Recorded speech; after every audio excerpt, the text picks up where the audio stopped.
টঙ্গীতে তুরাগ নদীর উপর সেতু নির্মাণের দাবিতে ঢাকা ময়মনসিংহ মহাসড়ক 1 ঘণ্টা অবরোধ করে স্থানীয়রা। সকাল 10টায় তারা মহাসড়ক অবরোধ করে মানববন্ধন ও বিক্ষোভ মিছিল পালন করেন। পরে বেলা 11টায় সড়ক ও জনপদ বিভাগের আশ্বাসে মহাসড়ক ছেড়ে দেন অবরোধকারীরা।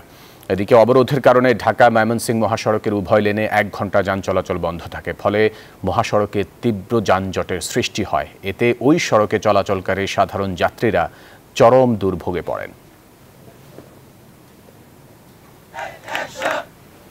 গাজীপুরের টঙ্গী তুরাগ নদীর তীরে বেইলি সেতু দীর্ঘদিন ধরে ভেঙে থাকার কারণে টঙ্গীর সাধারণ স্থানীয়রা কিন্তু মানববন্ধন করেছেন এবং মহাসড়ক অবরোধ করে রেখেছে প্রায় 1 ঘন্টা। আমি যদি একটু দেখাই যে টঙ্গীর যে তুরাগ নদীর তীরে যে বেইলি সেতুটি রয়েছে, সেই বেইলি সেতুটি কিন্তু এখন পর্যন্ত ভাঙা রয়েছে এবং এখন পর্যন্ত কিন্তু এই বেইলি সেতুটি নির্মাণ করা হয়নি। সেই বেইলি সেতু নির্মাণের দাবিতেই কিন্তু ব্যবসায়ী এবং স্থানীয় যারা রয়েছে তারা কিন্তু আজ টঙ্গী যে গিয়াটি ফ্লাইওভার রয়েছে সেই ফ্লাইওভারের নিচে কিন্তু মানববন্ধন করেছে। দীর্ঘ 1 ঘন্টা মানববন্ধন করায় যে যানজটের কিন্তু সৃষ্টি হয়েছে। আমি যদি একটু দেখাই যে এখনো কিন্তু যানজট লেগে আছে এবং সাধারণ যে যাত্রী মালামাল নেওয়ারও কিন্তু অনেক দুর্ভোগে পড়তে হয়েছে এবং